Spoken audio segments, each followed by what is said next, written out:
Friends welcome to ma'am stitching. आज के आবার এসে গেছি আজকের ভিডিওটা স্পিটিং এর উপরে। আগের দিনের ভিডিওটা ছিল স্পিটিং আমরা করেছি সিম্পল সেন্টেন্সের উপরে। স্পিটিংটা কি আমি আবার রিপিট করছি, যখন একটা বড় বাক্যকে বা বড় সেন্টেন্সকে আমরা ছোট ছোট ভাগে ডিভাইড করে একটা ছোট ছোট সিম্পল সেন্টেন্স তৈরি করি, সেটাকে বলে স্প্লিটিং। আর যখন সেই ছোট ছোট বাক্যগুলোকে একটা বড় বাক্য তৈরি করি তখন সেটা জয়নিং। চলো আজকে আমরা দেখে নিই আমরা কিভাবে কমপ্লেক্স সেন্টেন্সকে স্প্লিটিং করব। কমপ্লেক্স সেন্টেন্সটা কোথায়? কমপ্লেক্স সেন্টেন্সটা বলতে কি বোঝাচ্ছি, যখন সেন্টেন্সের মধ্যে ক্লজ থাকছে, অর্থাৎ একটা প্রিন্সিপাল ক্লজ আর দুটো বা তিনটে সাবঅর্ডিনেট ক্লজ, অর্থাৎ নাউন ক্লজ বা অ্যাডজেক্টিভ ক্লজ বা অ্যাডভার্ব ক্লজ থাকছে। চলো আজকে আমরা দেখে নিই কিভাবে আমরা এই কমপ্লেক্স সেন্টেন্সকে আমরা ছোট ছোট সিম্পল সেন্টেন্স বা স্প্লিটিং করব। এখানে কি আছে? He told me that he would help my brother. যখন সেন্টেন্সে দ্যাট থাকবে, অর্থাৎ দ্যাট যখন সেন্টেন্সে থাকবে তার মানে সেটা noun clause. That he would help my brother, এই দ্যাটের পরে যে সেন্টেন্সটা আছে আমাদের প্রথমে সেটাকে লিখতে হবে। He would help my brother, he would help my brother. তারপরে কি? He told me, he told me, এই দ্যাটকে আমরা কি লিখবো? টোল্ড মি দিস অথবা it. He would help my brother, he told me দ্যাটের জায়গায় দিস, সে আমাকে এটা বলেছিল। তাহলে আমরা দেখতে পাচ্ছি এখানে কোনো রকম কমপ্লিকেটেড কিচ্ছু নেই, খুব সহজ। যদি একটু মাইনিউটলি ফলো করো আর প্র্যাকটিস করো, যত প্র্যাকটিস করবে, যত তোমরা প্র্যাকটিস করবে তত তোমরা ভালোভাবে শিখতে পারবে। নেক্সট দেখো, they know that Ram is a poet. এটাও দেখো এখানে দ্যাট আছে, এটাও কিন্তু noun clause. Ram is a poet, দ্যাটের পরে যে সেন্টেন্সটা থাকবে সেটা আমরা সবসময় আগে লিখব। Ram is a poet, full stop, they know this বা ইট। রাম একজন কবি, সেটা তারা জানে। Ram is a poet, they know this বা ইট। দ্যাটটাকে আমরা দিস লিখলাম বা ইট লিখতে পারি। তাহলে কত সহজ, কিচ্ছু না, শুধু এটাকে উঠিয়ে দিয়ে আমরা কিভাবে সেন্টেন্সটাকে লিখছি দেখো। একটু প্র্যাকটিস করো, একটু মাইনিউটলি তোমরা এগুলোকে ফলো করো। যখন সেন্টেন্সের মধ্যে বিকজ থাকবে বা অ্যাজ থাকবে তখন আমরা কিভাবে সেটাকে স্পিক করব দেখো। He could not come because he was sick, because he was sick he could not come. তাহলে আমরা কি লিখবো, কোনটাকে আগে লিখবো? আমাদের এখানে কি হবে? প্রধান কর্তব্য এই বিকজটা থাকবে না, বিকজটা থাকবে না, হি ওয়াজ সিক। বিকজের পরে যে সেন্টেন্সটা সেটাকে আমাদের আগে লিখতে হবে। He was sick, full stop, he could not come here, he could not come here. He was sick, he could not come here. কত সহজ। বিকজের পরে যে সেন্টেন্সটা সেটাকে আমরা আগে লিখবো। আর যদি অ্যাজ থাকে সেন্টেন্সে, দেখো as she is weak, she can't stand properly, যেহেতু সে দুর্বল তাই সে প্রপারলি ঠিকভাবে দাঁড়াতে পারে না। তাহলে আমরা কি লিখবো? শুধু এখানে অ্যাজটাকে আমরা উঠিয়ে দেবো। She is weak, she can't stand properly. তাহলে আমরা কি বুঝলাম? যখন সেন্টেন্সের মধ্যে অ্যাজ বা বিকজ থাকবে, এই অ্যাজটা কারণ অ্যাজ একই মিনিং কিন্তু একটুখানি চেঞ্জেস আছে সেন্টেন্সের মধ্যে। যখন বিকজ থাকবে তার পরে সেন্টেন্সটাকে আমরা আগে লিখব, আর যখন অ্যাজ থাকছে জাস্ট অ্যাজটাকে উঠিয়ে দিচ্ছি আমরা, সেখান থেকে সেন্টেন্সটা শুরু হচ্ছে। তাহলে কি বুঝতে পারলাম? যখন দ্যাট থাকছে সেন্টেন্সে তখন আমরা কিভাবে সেন্টেন্সটাকে স্প্লিটিং করছি। তাহলে দ্যাটের জায়গায় শুধু কি লিখে দিচ্ছি? দিস বা ইট। আবার যখন বিকজ থাকছে বিকজটাকে শুধু উঠিয়ে দিই, বিকজের পরে যে সেন্টেন্সটা থাকছে সেটাকে আমরা আগে লিখছি।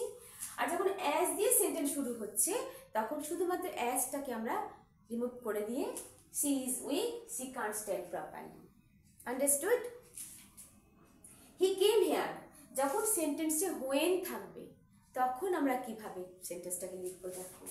হি came here when I was having my dinner, সে এখানে এসেছিল যখন আমি আমার ডিনার নিচ্ছিলাম বা খাচ্ছিলাম।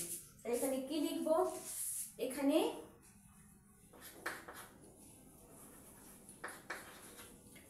লিখতে পারি I was having my dinner. He came here. Then আমি কোথায় লিখলাম, হোয়েনের জায়গায় লিখলাম।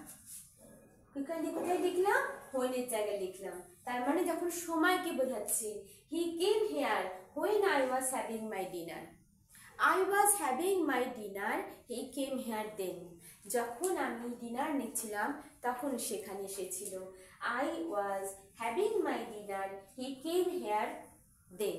I was having my dinner full stop, he came here then. Understood? তাহলে কত সহজ দেখো, এখানে কোনো রকম কঠিন কিছু নেই, খুব সহজ খুব সহজ খুব সহজ। শুধু একটু প্র্যাকটিস করো আর একটু মাইন্ডলি তোমরা ফলো করো, ঠিক আছে? নেক্সট দেখো,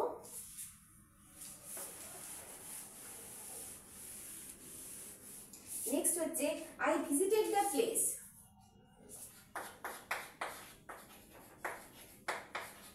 I visited the place where my grandpa was born. যখন where থাকবে তখন আমরা কিভাবে করব, কিচ্ছু না, শুধু আমরা দেখলাম হোয়েনের জায়গায় আমরা কি লিখলাম, হোয়েনকে উঠিয়ে সেখানটা আমরা লিখলাম দেন। আর যখন where থাকবে সেখানটা আমরা লিখবো there, ঠিক আছে? I visited the place. I visited the place my grandpa was born there. I visited the place full stop, my grandpa was born there. এই ওয়ার্ডটা এখানে দেয়া, my grandpa was born there, কিচ্ছু নয়, শুধু একটু মাইন্ডলি খেয়াল করো, একটু প্র্যাকটিস করো। I visited the place যেরকম আছে সেরকম বসিয়ে দাও, my grandpa was born ওয়ার্ডের জায়গায় there, my grandpa was born there। বুঝতে পারলাম? নেক্সট সেন্টেন্সটা দেখো, যখন সেন্টেন্সের মধ্যে হু থাকবে, I saw a boy who was playing on the road.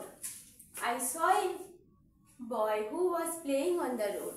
এখানে হু আছে, দেখো হুটাকে এই বয়টাকে মেনশন করছে, তাহলে এখানে কি লিখবো, I saw a boy,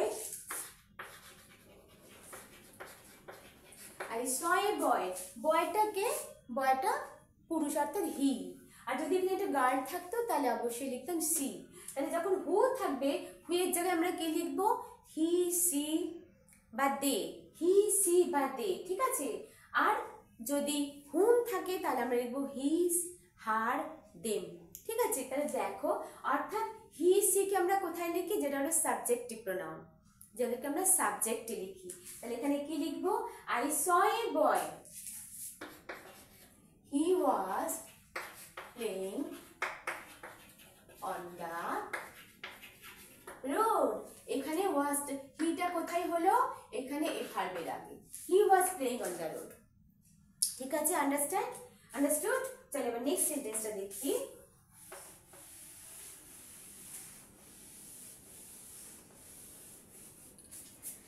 আচ্ছা, Ram is my brother. Ram is my brother whom you know. Whom you know. এবার whom যখন থাকবে তখন আমরা কি লিখবো, him, her, them. Him, her, them, ঠিক আছে? অর্থাৎ এরা হলো অবজেক্টিভ প্রোনাউন, এদের ব্যবহার করে অবজেক্টে। হি সি হলো সাবজেক্টিভ প্রোনাউন আর এদের objective pronoun him, his, her. তাহলে কি লিখবো, আমি কি লিখবো এখানে, Ram is my brother. Ram is my brother, full stop, you know him, তুমি তাহাকে জানো, you know him. Ram is my brother, you know him. এখানে হুমের জায়গায় আমরা কি লিখলাম, যেহেতু রাম বয় সেহেতু আমরা লিখলাম হি। যদি এখানে রিয়া থাকতো তাহলে লিখলাম হার, যদি এখানে টুলার থাকতো তাহলে লিখতাম দেম। আশা করি তোমরা বুঝতে পেরেছো কত সহজে আমরা কমপ্লেক্স সেন্টেন্সটাকে আমরা ছোট ছোট সিম্পল সেন্টেন্সে স্প্লিটিং করতে পারি। একটা ছোট ছোট সেন্টেন্সকে যখন একটা সেন্টেন্স করি তখন সেটা জয়নিং, আর যখন একটা বড় লেন্থি সেন্টেন্সকে আমরা ছোট ছোট সিম্পল সেন্টেন্সে ভাগ করি, ডিভাইড করি, সেটা স্প্লিটিং। আশা করি আজকের এই ভিডিওটা তোমাদের ভালো লেগেছে। অবশ্যই তোমাদের যদি ভালো লাগে তোমরা শেয়ার করো, লাইক করো, আর যারা এখনো সাবস্ক্রাইব করোনি তারা অবশ্যই তোমরা সাবস্ক্রাইব করো। Tata bye.